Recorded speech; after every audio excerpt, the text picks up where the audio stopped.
नमस्कार, आप सभी का हार्दिक अभिनंदन हिंदी धारा यूट्यूब चैनल पर। आज ग्राम सचिव का सायंकालीन सत्र में जो परीक्षा हुई है, मैं उस पेपर को हिंदी के पोर्शन को एक बार आप लोगों के लिए सोल्व करवा रहा हूँ।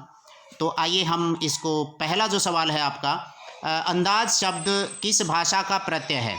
ये जो प्रत्यय है वो अरबी और फारसी भाषा का प्रत्यय है। ऐसे में इनमें से कोई नहीं, आपका चौथा ऑप्शन आएगा।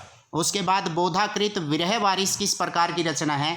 भाई बोधा ने जो लिखी है, बोधा जो है पन्ना के राजा खेत सिंह का दरबार में था, उन्होंने उसका नाम बोधा किया था, तो बुद्धसेन से। तो उसके बाद इनका नाम बोधा पड़ा था और उन्होंने उनकी प्रशस्ति में तो ये काव्य नहीं लिखा, क्योंकि विरह की बात आ गई तो वो मुक्तक काव्य लिखते थे। रीति मुक्त, रीतिबद्ध और रीति सिद्ध 3 प्रकार के कवि थे। ऐसे में ये बिल्कुल क्लियर तौर पे आपका मुक्तक काव्य है और मुक्तक काव्य ही होना चाहिए 100%।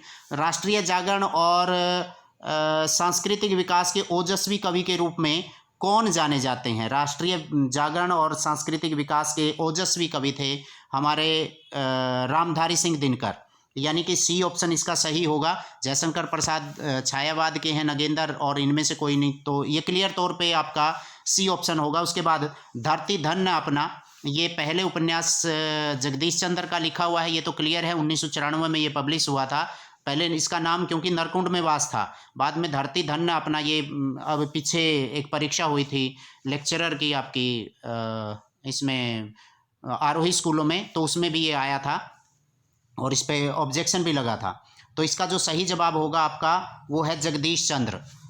अगले सवाल की तरफ हम बढ़ते हैं। नकेनवाद किस काव्यधारा के लिए प्रयुक्त हुआ है?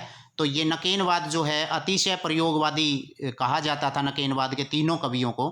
तो ऐसे में ये जो है आपका प्रयोगवादी काव्य है। मैथिली भाषा में अपनी रचनाओं के कारण जो विख्यात हुए श्री वैद्यनाथ जो यात्री के नाम से लिखते थे, और उनका नाम बाबा नागार्जुन। जी हाँ, आपका बी ऑप्शन सही होगा। उसके बाद अगला जो सवाल है आपका 89, ये है निम्नलिखित में से प्रवासी साहित्यकार कौन हैं?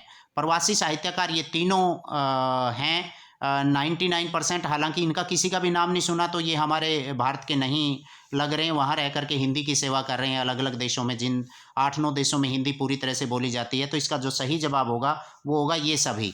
और अंतिम जो सवाल है आपका वो है ट ठ ढ ढ, ये जो ध्वनियाँ हैं, ये ट वर्ग जो है आपका, इनका प्रयोग काव्य के किस गुण से होता है? तो आपका ना ये प्रसाद से है, ना ये माधुर्य से है, और जिनमें भी ट ठ ढ ढ आती है, जैसे मुंड कटत कहूँ रुंड नटत, कुछ इस तरह की कविताएं जो लिखी जाती थी वो ओज गुण की होती हैं। तो ट ठ ढ ढ जहाँ भी प्रयोग होगा वहाँ ओज गुण होगा, वह इसका सी ऑप्शन होगा। तो आप सभी एक बार मिला लें। आप सभी को बहुत बहुत शुभकामनाएं एक बार, क्योंकि रहता भी है।